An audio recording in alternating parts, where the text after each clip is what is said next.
Assalamualaikum warahmatullahi wabarakatuh. Shalom, salam sejahtera bagi kita semua. Om Swastiastu, salam budaya. Seperti kita ketahui bahwa sepeninggalan Ki Seno Nugroho, opini publik untuk penerus generasi berikutnya tentu jatuh pada Mas Gading Pawukir. Opini ini dikuatkan dengan diwisudanya Mas Gading Pawukir oleh Ki Mantep Sudarsono pada 7 hari peringatan meninggalnya Ki Seno Nugroho.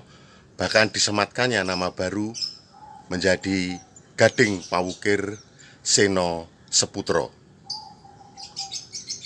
Banyak hal yang menanggapi pendapat ini.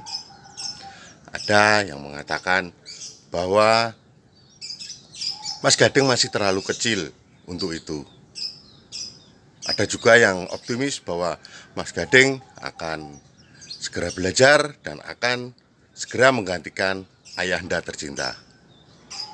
Ada lagi opini publik yang mengatakan bahwa masa depan seseorang, garis hidup seseorang itu ditentukan oleh Tuhan. Siapa tahu nanti Mas Gading mau menjadi seorang pemimpin bangsa ataupun seorang wira swasta yang lebih terkenal. Kita semua tidak tahu.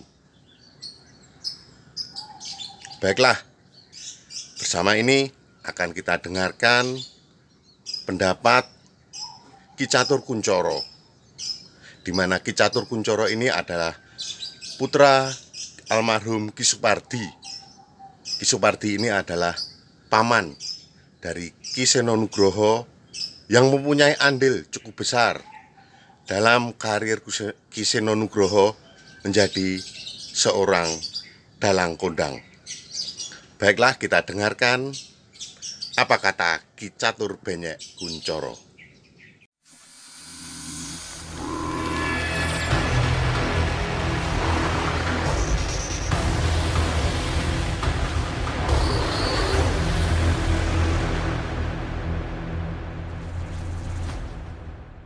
Assalamualaikum warahmatullahi wabarakatuh. Salam sejahtera, Om Swastiastu, Salam, Namo Buddhaya, Salam Budaya. Ya teman-teman, jadi malam hari ini saya sedikit akan bercerita tentang siapa dan seperti apa sosok Ki Cermobancak terlebih dahulu sebelum kita akan membahas hal-hal yang lain, atau saya akan bercerita tentang tentang bagaimana sistem edukasi di keluarga Terah Banca ini, bagaimana seorang Ki Cermobancak menurunkan ilmunya kepada anaknya dan anaknya menurunkan ilmunya kepada anaknya lagi. Nah, Ki Cermobancak ini punya nama adalah Cermodiharjo, dan karena memang dalang-dalang di zaman dahulu itu selain dia mempunyai kemampuan untuk mendalang, dia juga rata-rata punya kemampuan untuk menari, untuk bermain wayang orang, dan bermain kesenian-kesenian yang lain. Nah, salah satu tokoh yang selalu dimainkan oleh Ki Cermodiharjo ini ketika dia bermain wayang orang, dia selalu menjadi tokoh Bancak Doyo, ya. Bancak Doyo itu semacam Punokawan gitu. Kalau Bancak itu memakai topeng berwarna putih, kalau Doyo memakai topeng berwarna hitam. Atau kalau mungkin teman-teman pernah melihat Jatilan, ada tokoh Pentul Tembem. Nah, hampir mirip tokoh antara Pentul Tembem ini dengan Bancak dan Doyo. Nah, itu lalu kenapa Ki Cermodiharjo ini lalu lekat dengan sebutan Cermobancak, dan beliau adalah salah satu dalang terkenal dan punya jam terbang sangat tinggi di zamannya. Nah, Ki Cermobancak ini lalu menikah dengan seorang wanita bernama Kasilah, atau yang lalu disebut dengan Mbok Cermo. Nah, Mbok Cermo inilah yang banyak bercerita ke saya, karena saya sejak kecil memang saya ikut Mbok Cermo, mungkin dari TK ya, dari TK, karena kesibukan bapak saya sebagai seniman, ibu saya juga sebagai seniwati, jadi saya lebih sering diasuh oleh Mbok Cermo ini. Nah, Pernikahan antara Ki Bancak dengan Mbok Cermo ini melahirkan 2 orang anak laki-laki bernama Parman dan Pardi. Yang nanti akhirnya Parman ini akan melahirkan anak-anaknya, salah satunya ada Ki Seno Nugroho, dan Pardi akan melahirkan 7 orang anaknya, dan salah satunya ada saya. Gitu. Parman dan Pardi kecil ini dia tumbuh dalam lingkungan, tentu saja dalam lingkungan seni pewayangan, dan di situ ada nama besar ayahnya yaitu Ki Cermo Bancak. Seiring pertumbuhan dia menjadi dewasa, dan memang lalu besar harapan dari Cermo Bancak ini kepada anak-anaknya untuk bisa meneruskan perjuangannya di bidang seni pedalangan. Itu terlihat dari bagaimana dia menandai semua instrumen gamelannya, yang di situ ketika ada space, katakanlah itu space cunduk kelir atau cunduk gayorgong atau apapun yang bisa ditaruh nama, di situ ada nama Parman Pardi, dan ini juga mungkin salah satu bagaimana beliau mengenalkan kepada publik anak-anaknya. Nah, sepertinya tidak ada edukasi langsung dari Mbah Bancak ini kepada kedua anaknya yaitu Parman dan Pardi. Jadi mereka berdua ini menekuni ilmu pedalangan ya dengan mencari informasi atau belajar dari dia menonton wayang, dia bertanya kepada seniman lain dan lain sebagainya. Tetapi di sisi lain bahwa Ki Cermo Bancak ini juga mengharapkan anak-anaknya ini juga bisa menjadi seorang dalang. Nah, seiring berkembangnya waktu, lalu Parman Pardi kecil ini pun menjadi laki-laki remaja, dan nampaknya sudah mempunyai kemampuan. Yang punya kemampuan terlebih dahulu adalah Parman ini. Nah, yang ingin saya ceritakan di sini adalah pada suatu ketika Ki Cermo Bancak ini ingin menunjukkan kepada publik bahwa anaknya sudah mampu mendalang. Tapi bagaimana caranya, yang inilah yang sangat unik, dan menurut saya ini adalah sesuatu yang sangat luar biasa. Jadi waktu itu tanpa sebab apa-apa, Ki Cermo Bancak ini membungkus kakinya dengan perban putih dan lalu langsung dikasih semacam obat merah gitu. Tanpa pengetahuan istrinya, Mbok Cermo, tanpa pengetahuan anaknya Parman dan Pardi, lalu dia bilang ke Parman ini, "Man, nanti malam kamu yang mewakili saya dalang ya." "Loh kenapa Pak?" "Karena kaki saya sakit." Gitu. Akhirnya Parman ini memberanikan diri untuk mengiyakan ajakan ayahnya, dan benar akhirnya mereka ini sama-sama menghadap tuan rumah yang punya hajatan, dan Mbah Bancak ini lalu mengatakan kepada yang punya hajatan, "Mohon maaf karena hari ini kaki saya sakit, maka kalau diizinkan saya akan mewakilkan pekerjaan saya ini kepada anaknya." Dan itu disepakati oleh tuan rumah, dan acara itu berlangsung tanpa ada komplain, tanpa ada apapun dari tuan rumah. Nah, ini satu keberhasilan mungkin, dan pesan yang lain adalah bahwa walaupun Ki Cermo Bancak ini tidak pernah mengajarkan secara langsung teknik apapun kepada anak-anaknya, tapi di sisi lain dia tetap bagaimana memberikan peluang kepada anaknya supaya bisa tampil di depan publik. Tentu saja Ki Bancak ini juga pasti sudah menakar kemampuan dari anaknya yang bernama Parman, dan itulah sebabnya kenapa bukan Pardi. Mungkin Pardi pada waktu itu belum layak untuk ditampilkan di depan publik. Nah, ini yang akan saya ceritakan bahwa di Trah Bancak ini jarang sekali ada edukasi yang secara langsung, artinya secara teknik memberikan ilmu kepada anak-anaknya itu jarang sekali terjadi. Saya akan menceritakan kesamaan-kesamaan itu ketika Ki Cermo Bancak meninggal dunia, akhirnya Ki Suparman inilah yang naik menggantikan ayahnya. Begitu. Dan ketika Ki Suparman ini naik daun dan dia dengan jam terbang tinggi, akhirnya perjalanan atau proses karir Supardi ini yang awal mulanya ya juga sudah mulai kelihatan skillnya di bidang mendalang. Seperti saya katakan tadi di depan bahwa ketika seorang anak itu dengan satu profesi yang sama dengan ayahnya, dan ayahnya ini secara nama lebih besar, pasti dia akan, kalau dalam bahasa Jawa bisa dikatakan kayoman gitu ya. Artinya dia di bawah bayang-bayang payung besar nama besar ayahnya. Dan ini juga terjadi ketika Ki Suparman ini naik daun, lalu Ki Supardi mencoba merintis karirnya. Ini juga mengalami satu hal yang berat dan akhirnya karir dari Supardi ini lebih dikenal sebagai pengendangnya Ki Suparman. Karena memang secara skill memang Supardi ini punya skill yang sangat bagus di bidang dia pegang kendang, dan Ki Suparman ini sangat cocok sekali, sangat klik sekali ketika dia mendalang yang mengendangi adiknya yang bernama Supardi ini. Gitu. Nah, apa yang terjadi ketika Ki Suparman ini mempunyai beberapa anak laki-laki yang sebenarnya kalau kita bicara siapa yang lebih dulu, jadi Mas Ina ini punya kakak dua, namanya Mas Bimo sama Mas Bayu. Nah, sebenarnya kalau kita bicara siapa yang lebih dulu belajar mendalang, Mas Bimo yang lebih dulu belajar mendalang. Tetapi ya nanti yang ini akan ada benang merah yang akan saya katakan.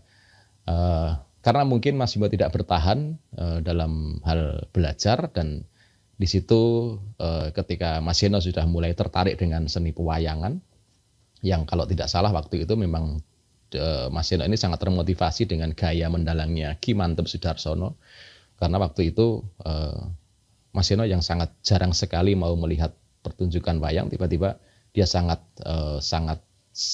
ngefans sekali dengan Pak Mantep. Dan kalau Pak Mantep mengadakan pementasan di Sport Hall Kertosono waktu itu ya, dan itu tiketing ya, bayangkan diajak nonton wayang aja tidak, sangat susah. Tetapi ketika melihat Pak Mantep mendalang di Sport Hall Kertosono, bagaimana caranya Mas Heno ini harus bisa nonton dan harus beli tiket gitu. Caranya ya apa yang dia punya, kalau dia tidak punya uang ya apa yang dia punya akan dia jual gitu. Dan kalau sudah mentok dia nggak ada yang untuk membeli tiket, ya saya yang disuruh meminta uang kepada ayahnya, karena dia ya secara emosional pasti kurang begitu dekat ya antara anak dan ayahnya, karena mungkin juga waktu itu Ki Suparman dengan kesibukan yang sangat tinggi. Nah,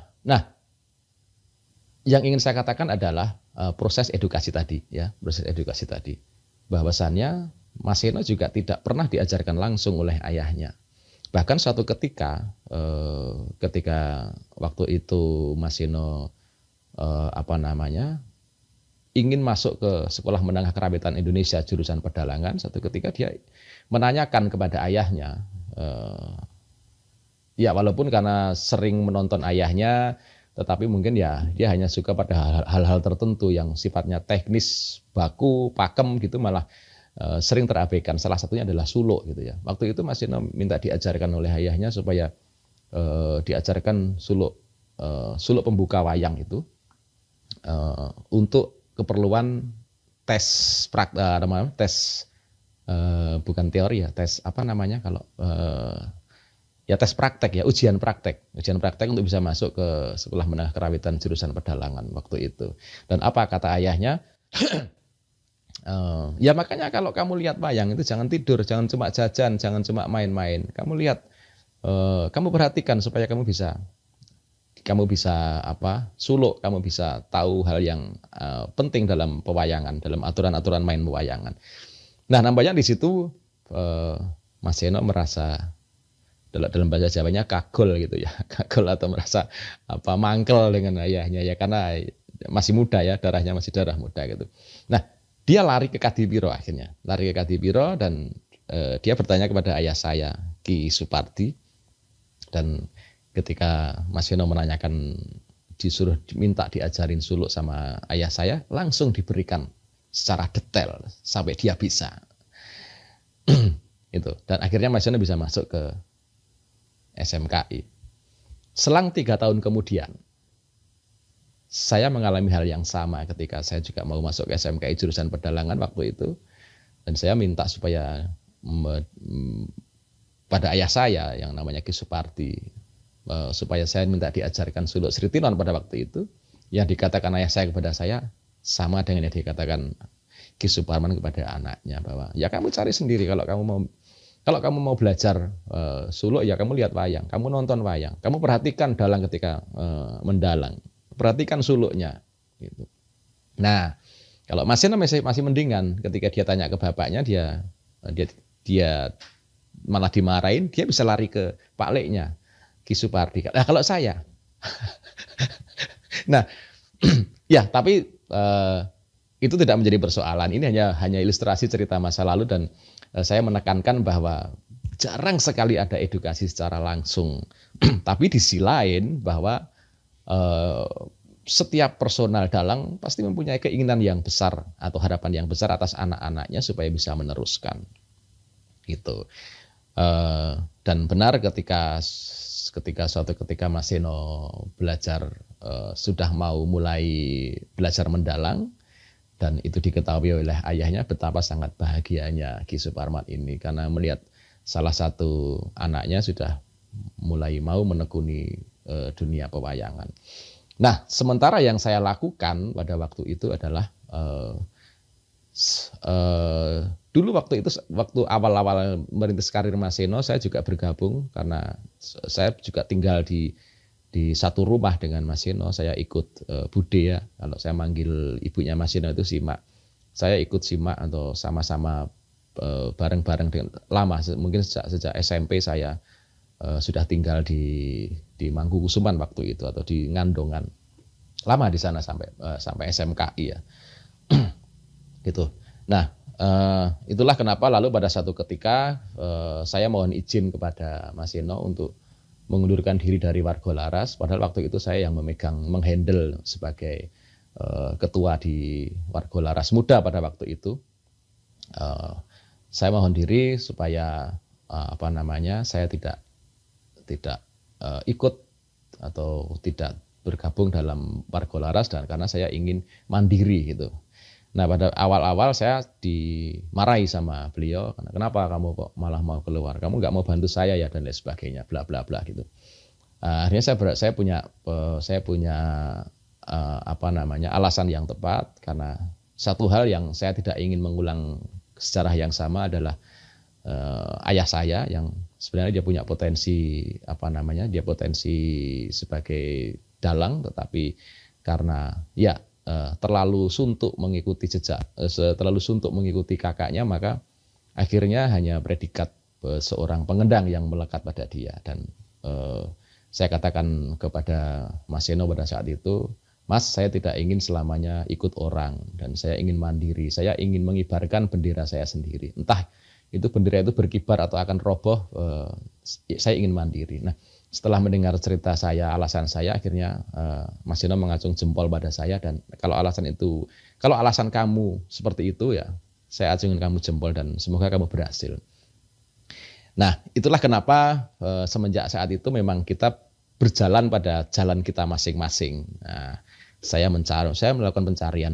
Sementara Mas Seno pada rel dia sebagai seorang dalang. Memang sejak awal seperti itu, dan sejak awal memang sangat welcome sekali masyarakat, karena mulai pertama dia mendalang sudah mendapat tempat di hati masyarakat. Itu sementara hal yang sama juga saya alami, karena saya selalu dalam walaupun secara tidak langsung, kalau saya menekuni dunia yang sama, saya pasti ada di bawah bayang-bayang nama besar beliau, dan maka dari itu saya mengambil genre yang agak beda, dan mungkin lebih ke wayang-wayang yang sifatnya progresif. Nah, tapi itu cerita yang lain. Nah, yang ingin saya tekankan di sini sebenarnya ini adalah saya hanya menyampaikan sebuah ilustrasi yang akhirnya nanti supaya diketahui oleh masyarakat, supaya diketahui oleh para netizen, ini terkait dengan apa yang terjadi pada saat 7 harinya kemarin meninggalnya Ki Sena Nugroho. Dan di situ hadir para tokoh-tokoh, para seniman, para budayawan, termasuk salah satunya adalah Ki Mantep Sudarsono, yang waktu itu memang tidak ada rencana dari pihak keluarga untuk menghadirkan Gading dan Nizam di hadapan beliau. Tapi tiba-tiba acara itu spontanitas saja, karena kebetulan Pak Mantep ini membawa sesuatu untuk Gading. 2 tokoh wayang kalau nggak salah waktu itu. Nah, disitulah terjadi prosesi, dan tiba-tiba Pak Mantep mengatakan bahwa Kowe gelem ora tak kei jeneng, kamu mau nggak saya kasih nama gitu. Akhirnya disematkanlah nama Seno Saputra di belakang nama Gading Pawukir. Nah, melihat peristiwanya itu, bagi saya ini adalah sebuah harapan yang bagus, harapan yang baik untuk Gading supaya bisa meneruskan jejak ayahnya. Tetapi ada sisi lain yang menurut saya agak kurang tepat ketika lalu itu menjadi harapan besar semua masyarakat. Banyak muncul komentar-komentar di sosmed, muncul komentar-komentar yang banyak meletakkan harapan atau meletakkan sebuah beban yang menurut saya ini sangat berat, apalagi itu disandang oleh seorang anak kecil yang menurut saya memang belum saatnya untuk menerima beban itu. Ya, karena itu terjadi dan di situ juga sering muncul nama saya bahwa ini juga menjadi tugas Mas Catur Benye untuk mendampingi, untuk membimbing Gading dan lain sebagainya. Dan itu banyak sekali komentar-komentar yang di situ mencantumkan nama saya. Makanya di sini saya ingin mencoba mendudukkan persoalan secara secara bijaksana gitu sih, bijaksana semgayane ya. Tapi memang benar. Jadi alasan saya adalah simple bahwa psikologi anak ini memang yang pertama belum stabil. Sebagai contoh seperti ini, banyak sekali dalang-dalang anak yang akhirnya itu akan hilang ketika dia menginjak masa pendidikan SMP dan SMA. Itu. Artinya gini, sejak kecil dia memang dididik benar-benar dididik menjadi dalang. Tapi ketika dia bersosialisasi dengan teman-temannya, dia mendapatkan komunitas baru, katakanlah dari SD gitu ya. SD dia sudah terkondisikan, tetapi dia ketika mulai beranjak SMP, dia mendapatkan komunitas baru. Nah, ini bisa jadi mendegradasi semangat dia kalau kita tidak hati-hati, dan itu sudah banyak sekali hal dalang-dalang anak ini ketika SMP sudah mengalami titik jenuh. Itu. Ini persoalan masih labil itu. Yang kedua, secara emosional ini juga saya katakan belum stabil untuk anak-anak ini, dan memang sepertinya kalau lalu kita memaksakan diri harus seperti ini, artinya ini akan mengorbankan sesuatu yang menurut saya ini adalah masa-masa di mana anak-anak itu merasa bahagia, karena anak-anak itu adalah masa bermain. Jadi harapan saya semoga ini bisa teman-teman semua, para netizen tidak terlalu menaruh harapan besar, bukan mengecilkan doa-doa penjenengan, bukan, tetapi memang kondisinya seperti itu. Jadi dia masih sangat belia sekali untuk menerima hal-hal yang begitu berat. Karena apalagi bapaknya ya, Mas Seno ini, apalagi di usia SD seperti itu ya. Dia di usia SMP, bahkan ketika sekolah di SMKI pun belum kelihatan bakatnya. Ya masih ngalor ngidul, masih senang dolan mancing, golek ulo dan sebagainya. Belum fokus gitu. Itu sudah SMA loh ya. Di SMA aja sudah di jurusan pedalangan. Itu saja belum fokus. Nah, ya mungkin bisa, artinya kalau misalnya memang mau dipersiapkan dengan benar, atau dipersiapkan benar-benar si Gading ini mau karena dia sudah diwisuda kemarin ya, katakanlah bisa kita katakan bahwa kemarin itu peristiwanya adalah Gading diwisuda oleh Ki Mantep gitu ya. Oke. Tapi konsekuensinya ketika itu di seperti halnya kita membuat ini menjadi cepat, bisa jadi, dan sekarang metodenya sangat mudah daripada zaman dahulu. Kalau zaman dahulu mau belajar dalang itu ya harus melihat wayang. Tapi kalau sekarang ya tinggal kita buka YouTube, siapa yang kita suka dan kita tirukan, selesai. Tapi apakah ya cukup untuk menjadi seperti itu? Nah, kalau kita bicara metode pendidikan, bisa saja anak ini benar-benar dididik, atau kalau perlu masukkan ke sanggar atau perlu kita panggil guru privat untuk memprivat dia. Itu bisa jadi, tapi dengan catatan ya ini harus benar-benar atas kesepakatan bersama. Kalau kamu sudah fight, ayo kita fight, benar-benar kita fight, ayo kita berproses bareng. Tapi tentu saja dengan tahapan-tahapan target yang tidak bisa lalu seperti harapan dari teman-teman. Target awalnya apa, sampai berapa bulan targetnya ini, ada step-stepnya seperti itu. Yang penting adalah jangan terlalu dipaksakan, karena kalau terlalu dipaksakan ini juga menurut saya tidak terlalu baik untuk psikologi anak. Dan kalau saya mendingan ya dipersiapkan dahulu secara baik, jangan tergesa-gesa untuk menampilkan di depan publik, karena metode dari pendahulu dia juga seperti itu. Sebelum layak ditampilkan di depan publik, mendingan jangan gitu ya.